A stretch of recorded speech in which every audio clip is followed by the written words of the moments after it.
জোর করে কথা বলা ঠিক না। বলছি, কারো সাথে জোর করে কথা বলার অভ্যাস করবেন না। অভ্যাস করা ঠিক না। কারণ যে তোমাকে ভালোবাসে, যে তোমার সাথে সারা জীবন থাকতে চায়, ওই মানুষটি হাজার ব্যস্ততার মধ্যেও সময় বের করে তোমাকে মেসেজ দিবে, তোমার সাথে কথা বলবে। আর তুমি যদি বলো, আচ্ছা তুমি আমাকে মেসেজ কেন দাওনি, তুমি আমার সাথে কথা কেন বলোনি, সে হয়তোবা তোমার সুরের সাথে তাল মিলিয়ে তোমার সাথে চ্যাটিং করবে, কথা বলবে, কিন্তু তার মনে কি আছে সেটা তোমাকে বুঝতে দিবে না। তো যার জন্য জোর করে কারো কাছ থেকে ভালোবাসা আদায় করা যায় না, যেমনি তেমনি জোর করে কথা বলাটাও একেবারেই বোকামি।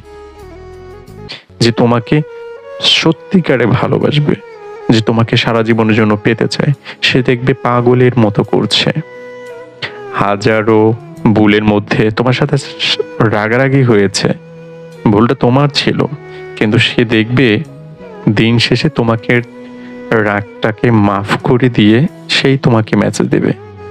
কই, আজ তো তুমি আজকে সারা দিনেও আমাকে একবার মেসেজ দাওনি, তুমি কি আমাকে ভুলে গেছো? এটা হলো ভালোবাসা, এটাই হলো প্রকৃত মানুষ, যে তোমার জীবনের পারফেক্ট মানুষ। সে তোমাকে, তোমার কিছু হলে, তুমি ভুল কিছু করলে তোমাকে শাসন করবে।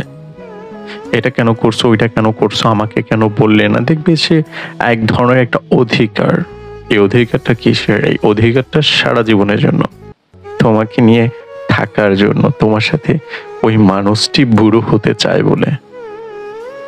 আর যে মানুষটি ভুল মানুষ, যে তোমার জীবনে এসছে, সে তুমি মেসেজ দিলে তোমার সাথে মেসেজ করবে, তোমার সাথে কথা বলবে।